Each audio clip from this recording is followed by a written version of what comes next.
Hey babes, welcome back to another episode of Free the Moms. Before we dive in, I want to let you know that the Free the Moms membership is open and you get a 7-day free trial. Get in there before November 3rd because November is dedicated to our Dropping the Holiday Dread Challenge. You are going to absolutely love it. So we have daily mama moments where we check in with ourselves, ground, and get intentional. And this can be done live or on demand. And then we're going to have this challenge to drop the holiday dread.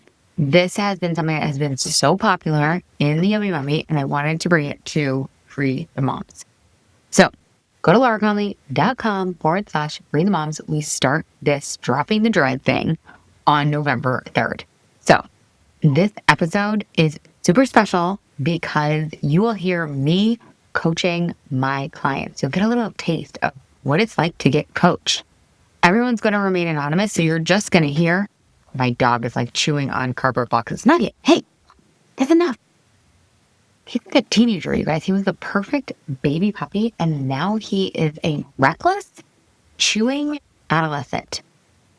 Anyways, so tune in. You are going to hear about worrying as a habit, boundaries that buy you peace, and the messy middle of habit change. So, without further ado, babes, here is the episode. I hope to see you guys inside Free the Moms. Go get your 7-day free trial right now. lauraconley.com/Free the Moms. Love you, babes.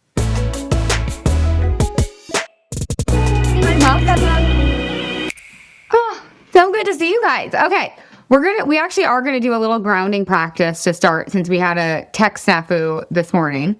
And I want to apologize and thank you guys for understanding. And it was a little clunky. So I just also want to say that anytime you do a big thing in your life, whether it's watch a podcast or lose weight for the last time, there are going to be feelings that come up. Things aren't going to go perfectly. And can you take responsibility, but also love yourself in it? And it's a big ask. But as we practice together, this thing called life, you'll get better and better at it. So Monday happened. I had a huge miscommunication with my business manager, which never happens. And when I found out, I had this just a wave of shame wash over me. And I'm like, oh, I feel so ashamed right now. So bummed right now. But I can take responsibility. I can make this up to them. What if this is for us? And I can over deliver. And I can love myself in all of that, which is but this has been a practice over the years. So I just want to share a little bit about any time that we are going to do big, bold things, we're not going to get it perfectly. And we're going to maybe be embarrassed publicly. And it's okay. It's okay. We're humans. We're humans. We're supposed to be humans. We're supposed to make mistakes. I will try not to make mistakes. I will try to over deliver and make this the best membership that exists in the world. So thank you guys. I love you guys. We're going to do a little grounding and we will have an opportunity to coach you guys, which just means you guys get to ask questions. You guys get to tell me what's going on in your lives. Where might you be struggling and all of that. So that's kind of what's on the docket for today. So close your eyes when you're ready. And if you don't like closing your eyes, you just want to lower them, that's fine. You don't have to close your eyes. When you're ready, take an inhale in through your nose. Fill yourself all the way up to the brim. Another sip at the top. And then sigh it out your mouth. Exhale. Feel your whole body exhale.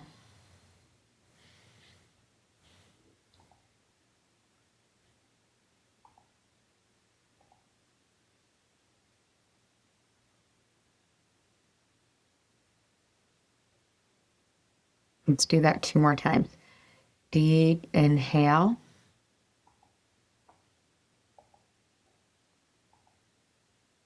Take another sip in at the top. Feel your whole body being charged.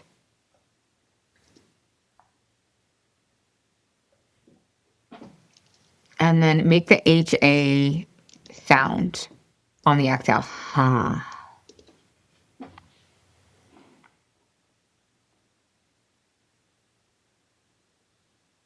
One more time. Inhale, full deep breath, like you're drinking in golden white light.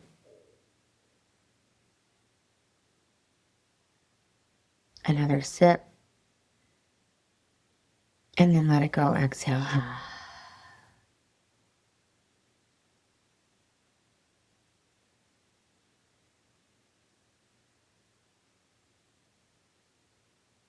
See if you can feel the temperature on your skin.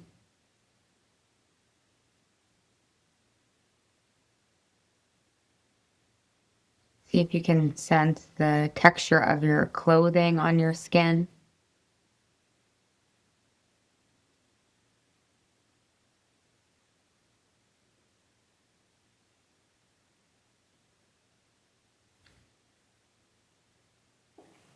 See if you can feel the rise and fall of your chest, your belly, your back body as you breathe.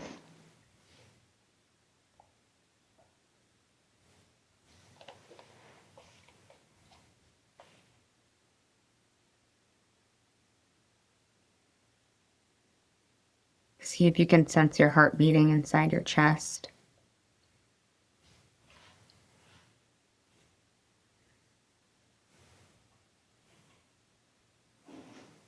Your body breathing, your heart beating. Miraculous, effortless.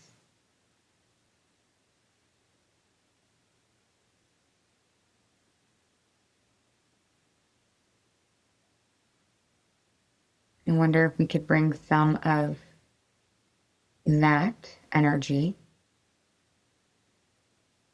Your body's just doing what your body knows to do. I wonder if we could bring that energy into life. Our heart beating, our body breathing.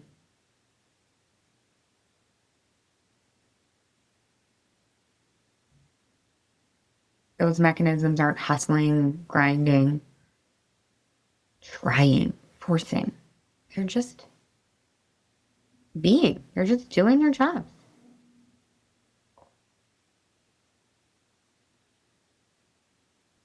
They're a beautiful example of nature.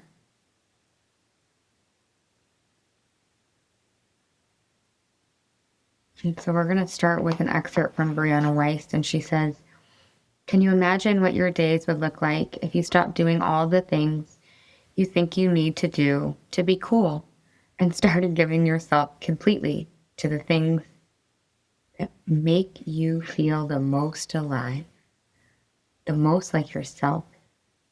I will tell you, you'll get a life that feels like it was built from the inside out, your own personal dream come true, as opposed to a life in which you feel like a stranger, disconnected but still moving through the motions, wondering why it does not fill your heart when it seems to initiate so much approval and praise.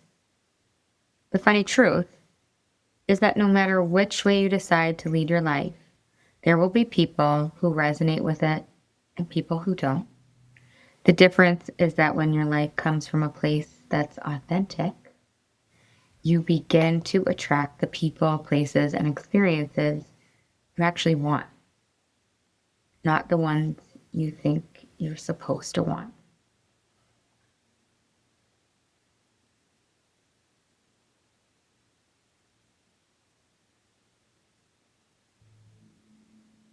And just tuning into your heart and asking yourself, capital S for self, asking your body, asking your soul, what do I want? What do I need?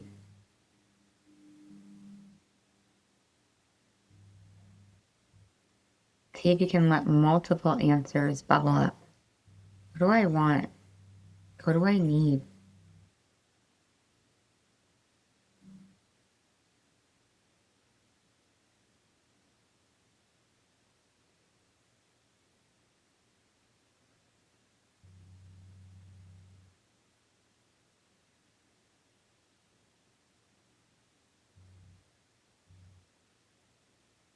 take a deep inhale in through your nose. Sigh it out. Exhale, let it go. Blink open your eyes. And then maybe take a moment to just jot down the things that came up for you, the things that you want.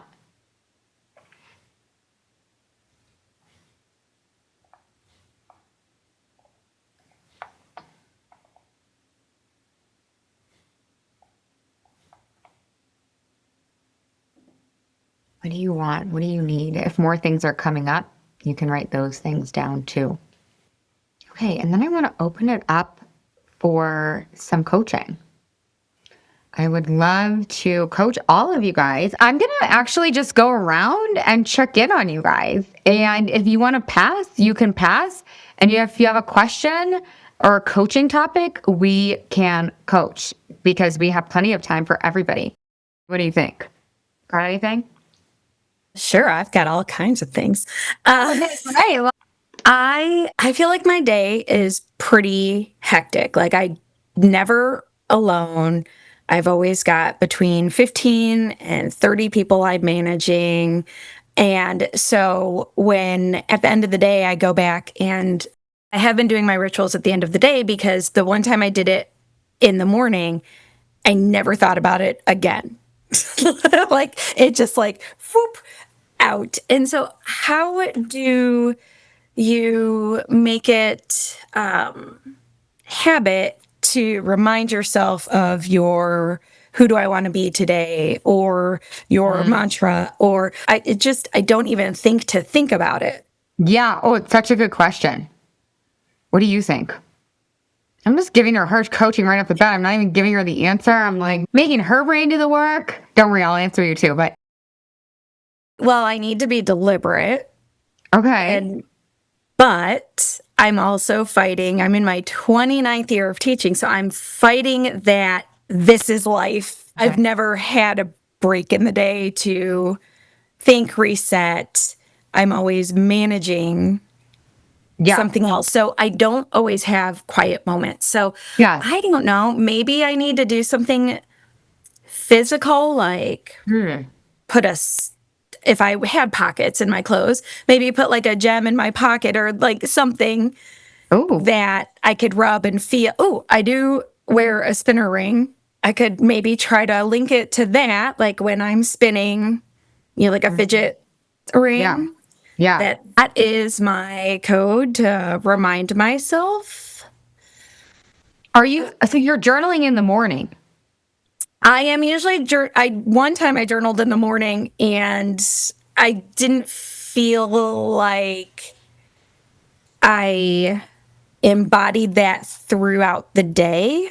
Yeah. And so then I have been trying to do it in between after school before coming home. Okay. And great. so then I'm feeling like I'm Yeah. recognizing it and thinking about it more because I have more downtime in my brain. Yeah. Yeah. Okay. So I love the ideas you came up with. I do think like when you're driving to work, you can just even ask yourself one question of like, who do I want to be today? And then you get that answer. And then, maybe you set an alarm on your phone for when you know it's appropriate to go off, right? And maybe it's a different time every day. You spin your ring and you're just like, today I want to be calm. Like it is, you're right, you're onto yourself. This is a remembering practice. It really genuinely is. It's so easy to just forget. So I like the spinner ring. I like the gem. I love a Post-it. If you do a Post-it, move the Post-it around from day to day so it doesn't become background noise. Get excited when you notice a Post-it or your alarm goes off or you're spinning. Don't get annoyed that you aren't feeling or being the way you want to feel or be. Just notice like, I'm just catching myself. Like get excited. Like this is a reminder of like my future self calling me up a little bit. Which I know is a little weird. But so those are my initial thoughts. A couple other thoughts. You can do it in the morning or not. I don't care when you guys journal or have your practice or whatever you want to call this. It's just testing and retesting to see like what works best for you in your life. I would encourage you, maybe if you want to try it a couple more times in the morning, because there is a compound effect. it is not shocking to me that you did it one time and you didn't really feel much that day. I'm like, yeah, it makes sense. Now, some people are going to have like a 180, right? And some people are like, it's going to take like a couple weeks to like get in. It's like, it's 1% improvement over time. It really, truly is. And then you wake up one day and you're like, oh my God, I'm like totally a different person. Like, how did that even happen? Because it's so incremental, which our lower brains kind of hate. Like, we want an overnight success. We want to lose 60 pounds by yesterday. We want to build the business by a year ago. We want to fill in the blank thing. It's just how our brains are. And it's like, let's slow it down. So let me just hear your take and what you think about what I just said. Well, I'm like, that was kind of obvious. I should understand that it's not going to be the first time. No, okay, so Change. that's normal. Oh my God, my camera's going out of focus. But that's normal that you're like, oh God, duh. But also, that's why we have to get coached. Every Right. time we get coached, I'm like, honestly, the coaching half the time is like just half the time you don't even need me to say anything. It's like just getting it out. Like, I'm a big verbal processor. So for me, like getting it out, talking it out is really helpful. Yeah. Yeah. That's totally I, fine for me. Go ahead. I Ruth. Yeah, what else? definitely experienced that. Like yesterday, I was stressing out about big life change. My son is moving back in. He's done with his active duty. And Correct. Or it's like I you want me was to kind of I'm like, spiraling, worrying about all these things. And as okay. I was talking to my coworker, I said, I am currently just worrying about stuff that hasn't happened yet, and I need to stop. But it's hard to fight that vibration in your body. So I am very much looking forward to learning about. Well, let's talk about that if you're up for it. I am. I don't want to take away from everybody else. Oh, no, don't worry, girl. I got it. I'll manage it. Okay, so just can you give me an example of like when you're worrying?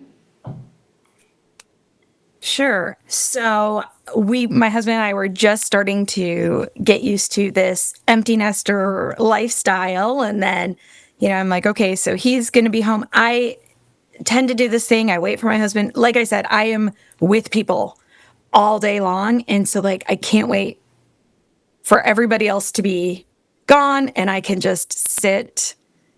And if it's watch a couple episodes of my favorite show or scroll on my phone or whatever, just that silence. And I'm Yeah. like, oh, that's not going to be there anymore.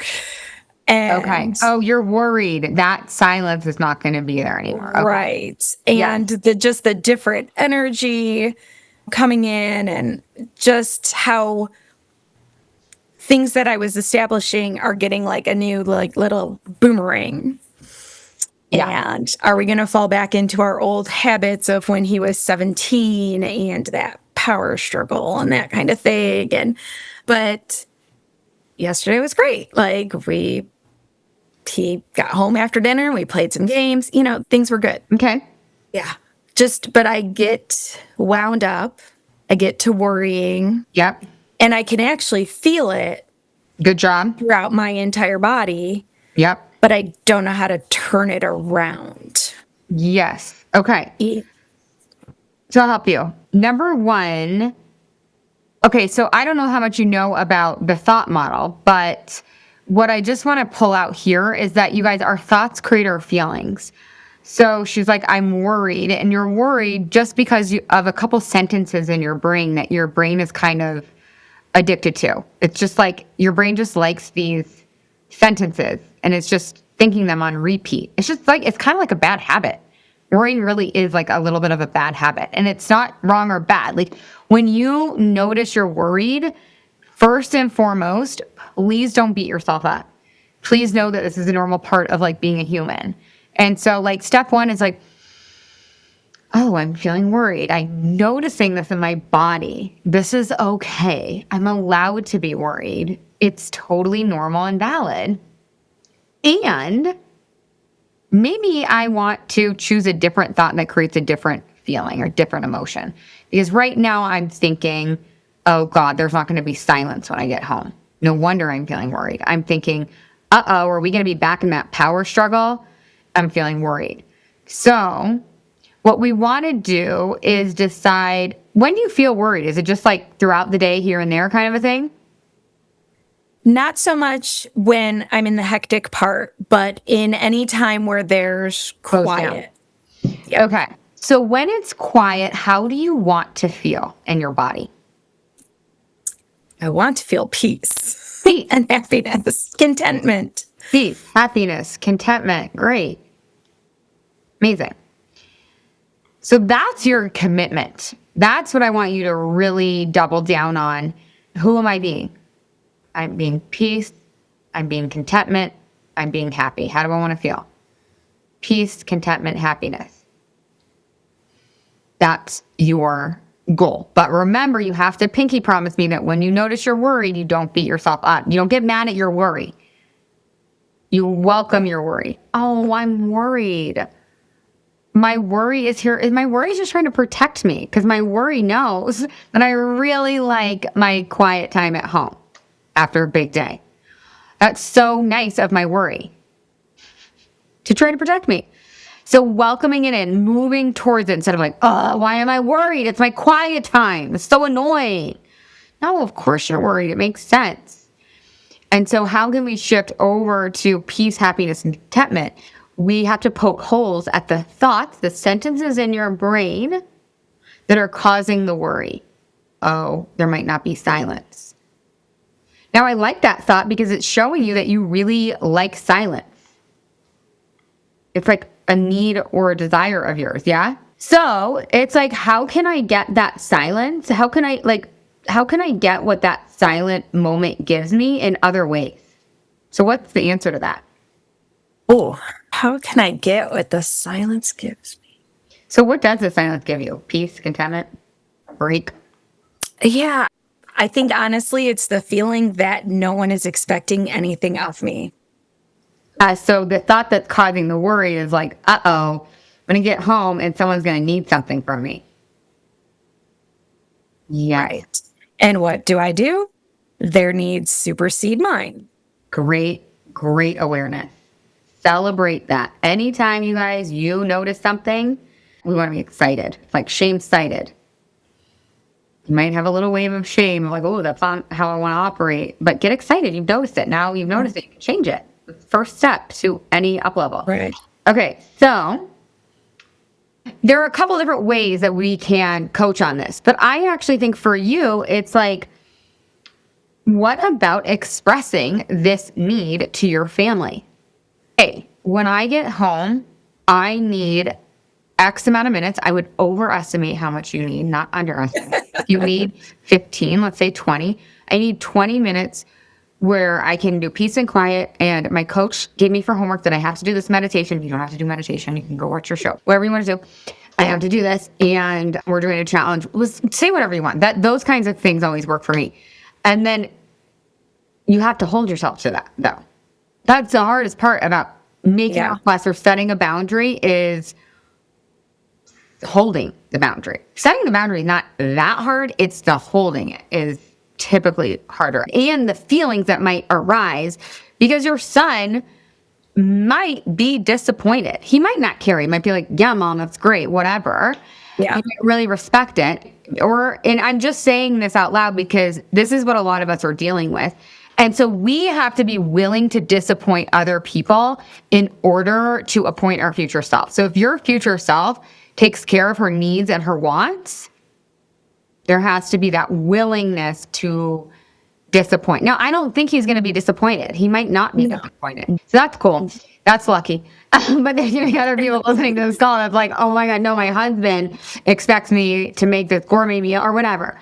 And so I would call that out as a request for you with him. I need this time. And then you have to go take the time. You're not going to want to take the time. Part of you might want to, part of you might not want to, because there's like this habit of making sure everyone has what they need. Nope, you go home, you go in your room, or you go in the living room, or you go wherever you like to have your quiet time. You have your quiet time. And it's really your work, not his work. And so I actually this is where the thought work is just so helpful. It's like, when we're coaching you guys, there's typically multiple paths we could go down. I wanted to go down this path of let's make a request of somebody else and then uphold our end of it. Let's say they had little kids and they were 2 and 5. I might suggest, and the nanny has to go at X amount of time, or the babysitter, or the whatever. I might suggest that she sit in her car for 5 minutes. That might work, that might not work. What we always want to do, and this is my main point with these paths, is that worst case scenario, she's got a 2 and 5-year-old, and she walks in, there's spaghetti everywhere, the dog's freaking pooping on the floor, the 5-year-old's crying, it's chaos. Still in that moment, you can create peace and contentment.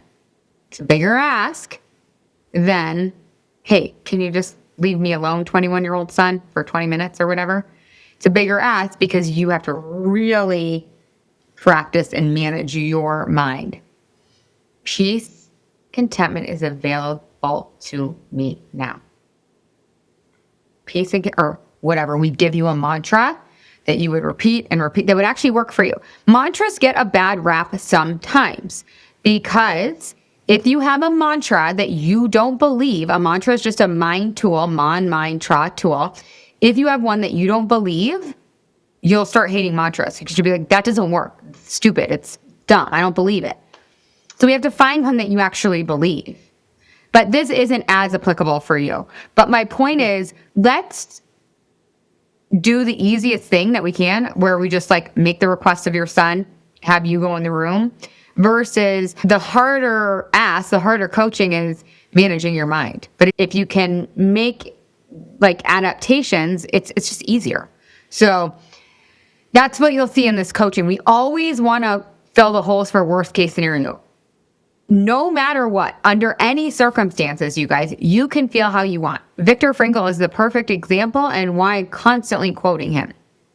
There's stimulus and response, okay? And in between the stimulus and response, there is a space.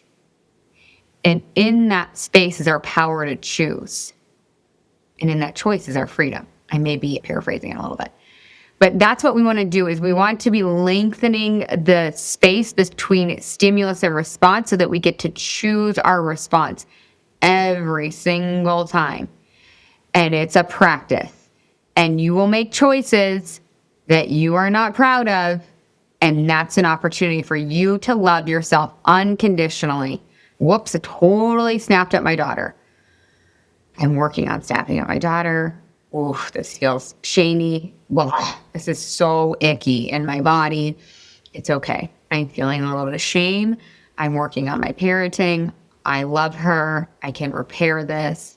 We are learning together. It's going to be okay. I can love myself and feel this waft, this wave of shame. It's okay. I am safe.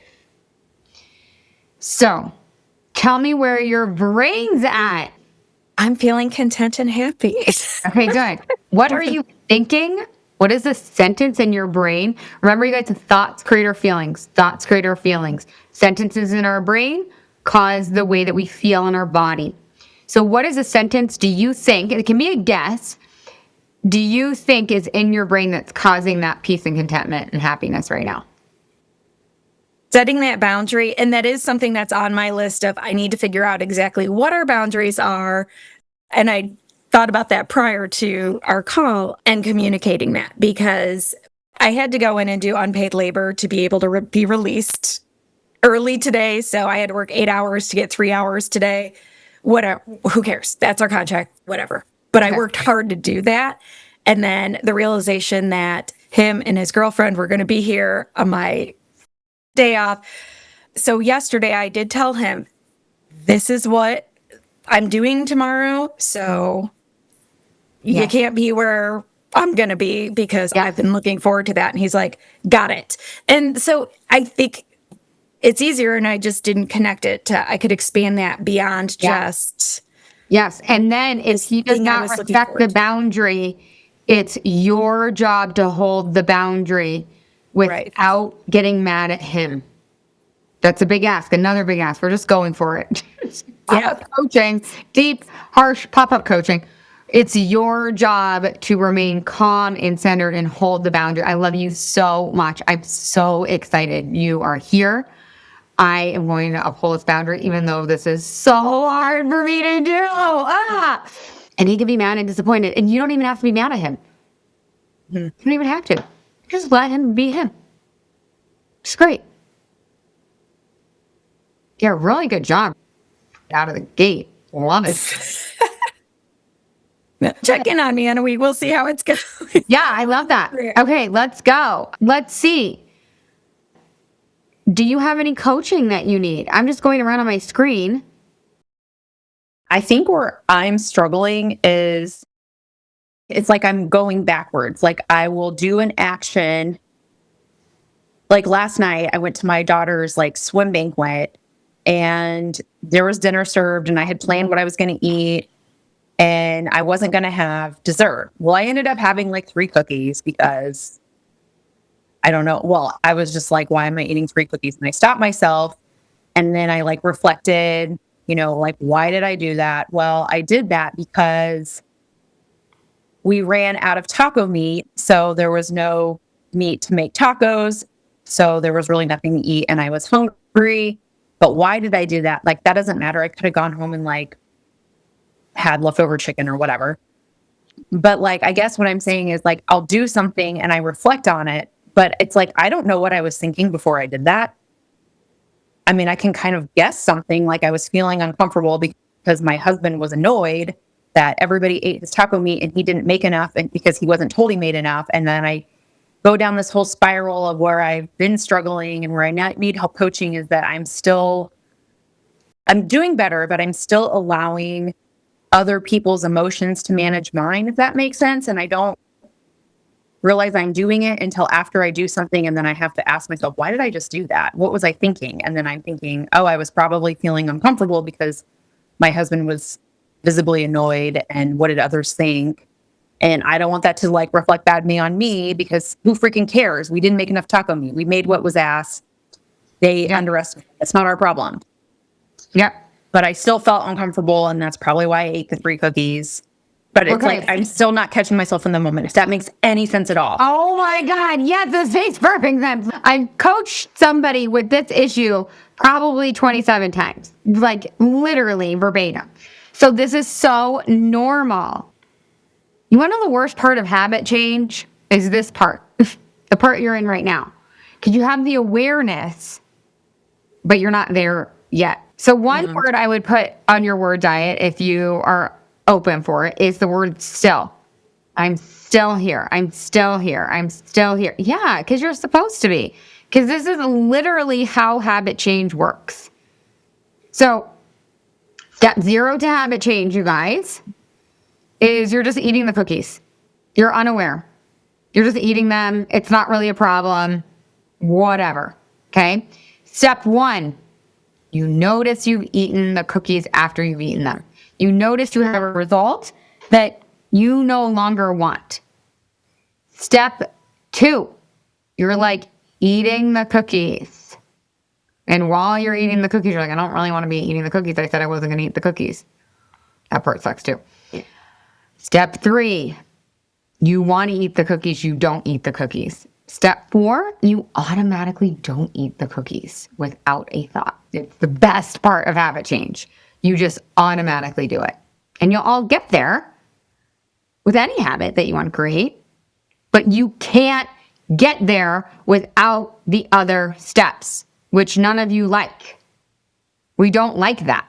I don't want to have to do step 1 and 2 47 times. I just want to be at step 4. And you can love yourself and be like, of course I want to be there because my brain thinks that'll be easier over there. And it will be easier over there in terms of cookies, but you'll still be a human and there will be other things that you'll maybe be working on. Who knows? But my point is, the most important part of this coaching is that, okay, this is a little harsh, but we're just going to go there, you guys. You're in resistance versus acceptance. You're like, oh, why? I don't know. I can't. Right? Of course, this is a natural part. And then after you, oh, it's okay. I'm learning. This is right where I'm supposed to be. Maybe I feel a little shame in my body. That's okay. And then what you can access is, I wonder why I ate those cookies. Your brain is like, I don't know. What was so funny about your coaching when you were just talking is you were like, I have no idea. But then you gave me like 17 reasons as to why. We all do this. We're all like, I don't know. I have literally no clue. I mean, I guess I could take a guess, but I don't know. And then you kept talking and you had beautiful, I wouldn't even call them guesses. You had some beautiful hypotheses, right? It could be this. It could be this. It could be this. It could be blah, blah, blah, blah. Most likely, yeah, it's all of those things. And you guys will say, like, I think it's a guess. And you'll be like, I don't know, maybe it was that. Like, if you think that you ate the cookies because you were feeling bad that your husband was outwardly annoying or outwardly annoyed, you're right. There's 99.999% chance you're right. And you're like, I still don't know. I promise you. And then as you start to collect more data, you'll be like, oh yeah, I was right. Oh yeah, that is exactly what was happening. Okay, there's one other thing I have to say. You're like, I'm going backwards. That's like kind of how you first started. You're like, I seem to like go backwards. So I am still in backwards. I would just never, ever say those words again. I'm like in the camp, in the belief system, like I want to like think things that are only useful and only helpful. And so like I'm still, that's in the camp of resistance land. I'm still. Instead of like, oh, I'm learning. Oh, this is just an opportunity for me to learn.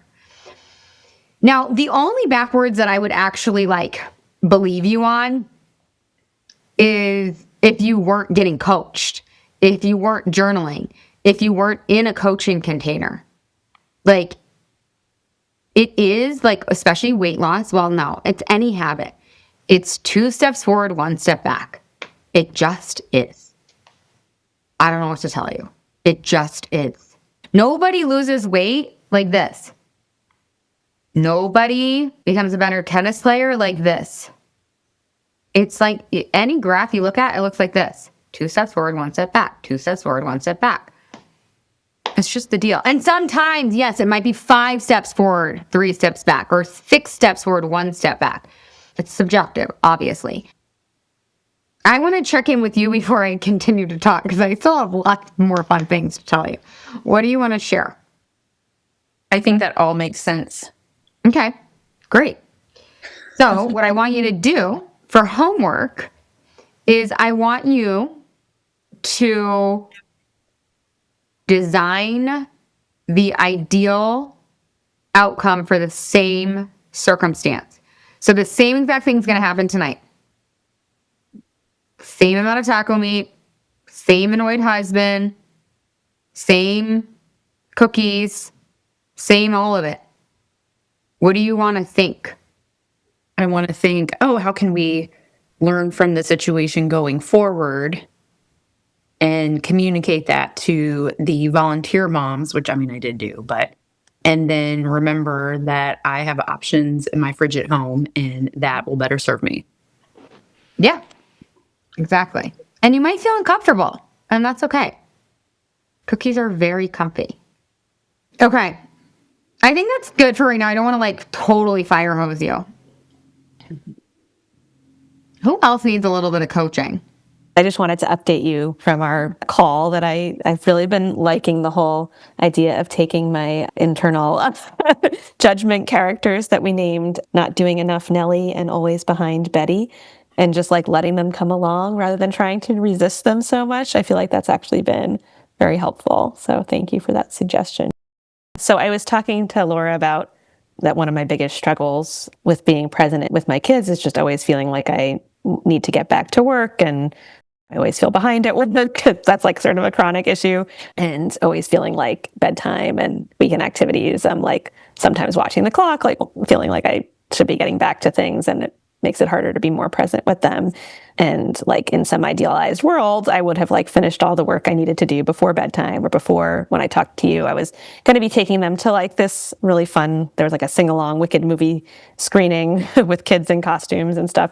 And so that was like the example I gave of like, I know I'm going to go to this and like just feel like I have to come back and do work.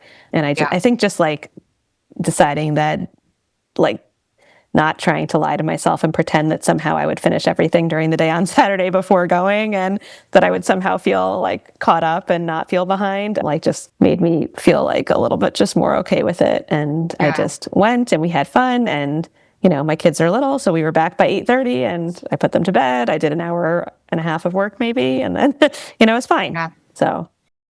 Yeah. That's so good. It's another perfect example of shifting into acceptance and out of resistance. And that's just like a really good gauge that you guys can put yourselves in. Like, okay, am I like fighting? Am I resisting? Am I in that energy, or am I in allowance, acceptance? And just noticing, again, shame-sighted. Don't get ashamed. And if a little shame comes up, that's okay too. Don't get ashamed if you notice that you are in resistance. Oh, I'm so glad I noticed. If I notice, that must mean I can shift it. You also don't get to beat yourself up if you can't shift it right away. It's like radical acceptance of what is. Yeah, it's so helpful. Wait, can you tell us the names one more time? Oh, it was Not Doing Enough, Nellie, and Always Behind, Betty. Not doing enough, Nellie, and always not. It's so cute. Oh my God, I love it. I was going to say, I've done some coaching work with internal family systems, but I've never named my internal parts before. So it just keeps it more, it's really helpful. Just keeps it all lighter. Makes it lighter. It gives you some space. And like we were talking about earlier, it's like a lot of these parts are, I would argue most of them are really well-meaning. You have any questions or coaching for today? Yeah, based on kind of what we talked about yesterday, but like with my kids, they're here because we're on break. And just like today, like they won't leave me alone. Okay. And I'm trying to, in my head, I'm like my youngest, like that was like probably the first 30 minutes, the longest she's left me alone in a while. And I'm trying to like change my thoughts to like, this morning I tried to work out and they followed me room to room. They follow me. And I'm like, and then I'm like, why are you guys following me? And then they asked me, they're listening right now. And they're like, because we like you. And I'm like, oh, that makes me feel really bad. They're like, we just like you. And I'm like, oh. And so I'm like, I'm trying to like reframe my thoughts of like, well, they just want to be near you. And I've joked that my youngest, if she could find out a way to crawl back in me, she would. But I'm like, I'm trying to not come from like an annoyance place and more of like, well, they like you. So that should be a good thing, right? Yeah, this is what we do that can get a little tricky. And I just want to call it out. Sometimes it's helpful, sometimes it's not. We're like, oh, they just like you. Yeah. I should want to hang out. And then then we're like, okay, now I don't have my workout. And now I just feel bad for wanting to work out. And they just like me. And it's just like this whole mom guilt soup. Yeah. And so, yeah, they like you. What a gift. You working out and holding that boundary is not going to make them not like you. Yeah. And like, they'll I would like ride my Peloton. So like, they know not to come near and touch and like, I can do it.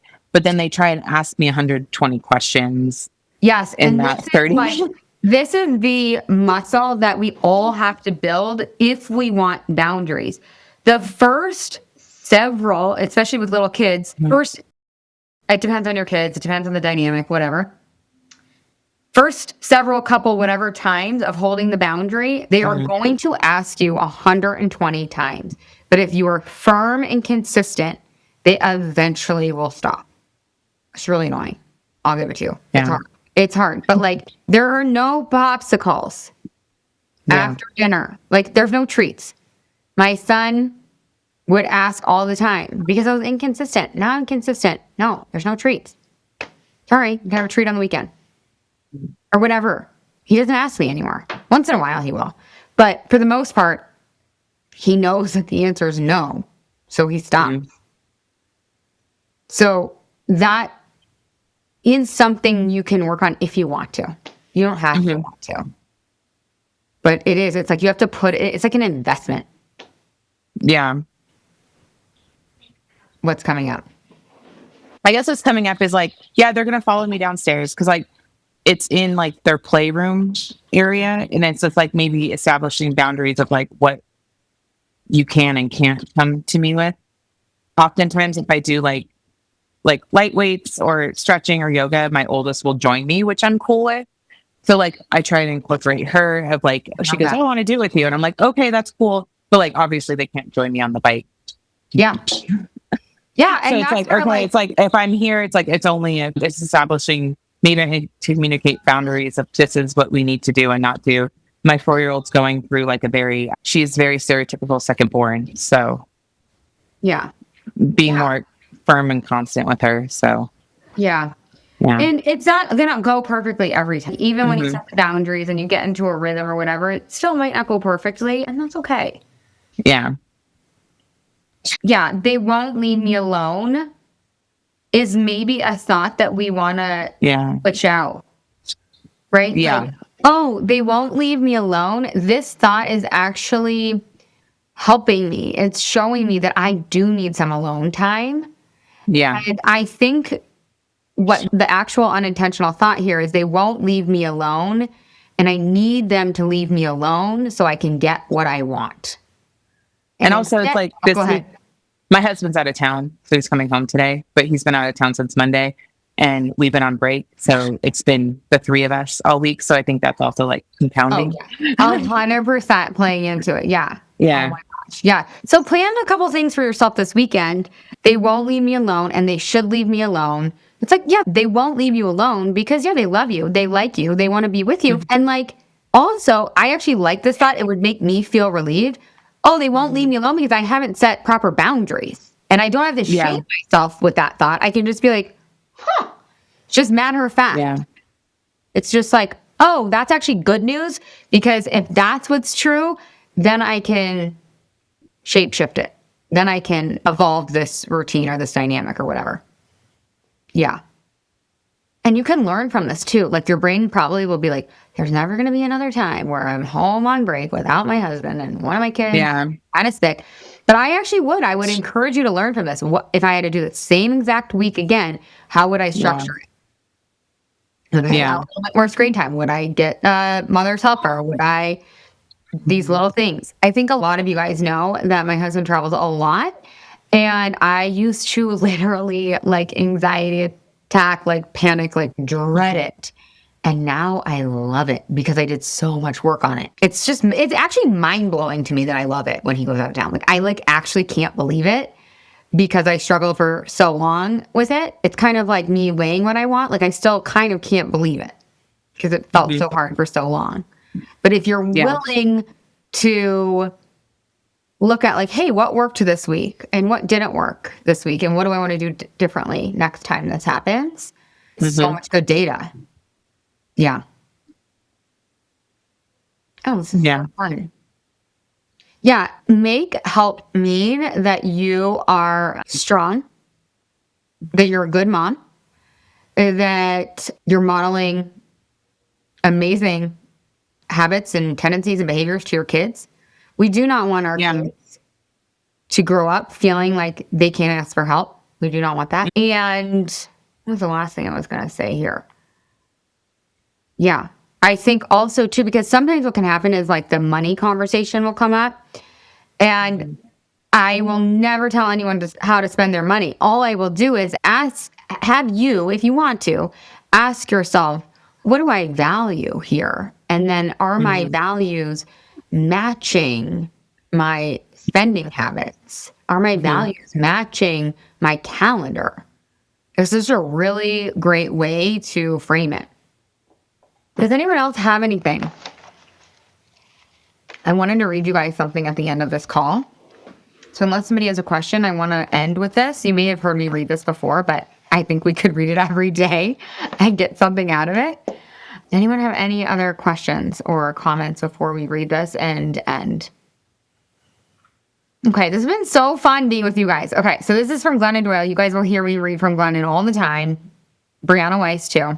Okay, so Glennon Doyle says, I asked myself, is the decision to continue abandoning yourself really what your children need from you? Mothers have martyred themselves in their children's names since the beginning of time. We have lived as if she who disappears the most loves the most.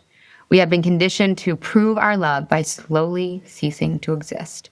What a terrible burden for our children to bear, to know that they are the reason their mothers stopped living. What a terrible burden for our daughters to bear, to know that if they choose to become mothers, this will be their fate too. Because if we show them that being a martyr is the highest form of love, that is what they will become. They will feel obligated to love as well as their mothers loved, after all.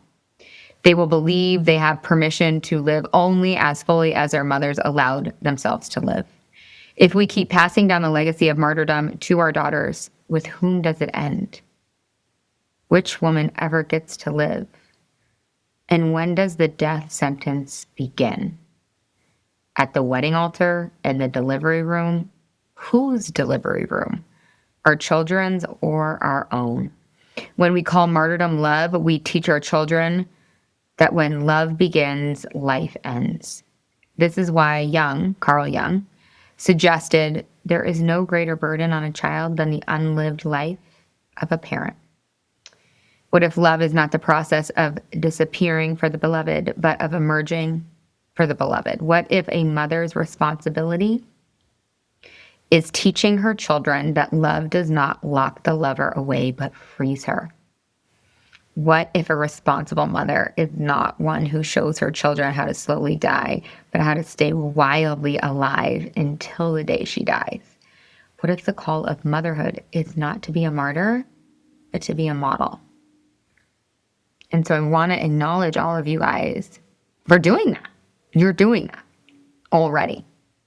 And it may not have looked perfect in the past, but nobody's past has. So I want to leave you guys with that. And I want you to take that as, wow, I am being a model. Like, I am doing it. Okay. That's our call. I love you guys so much. And I will see you guys on Monday morning. And I'll see you in Kajabi communities too. Reach out to our team if you guys need anything at all. We are here for you, team@lauraconley.com, or you can reach out to us on Kajabi communities. And yeah, love you guys. Bye, everybody.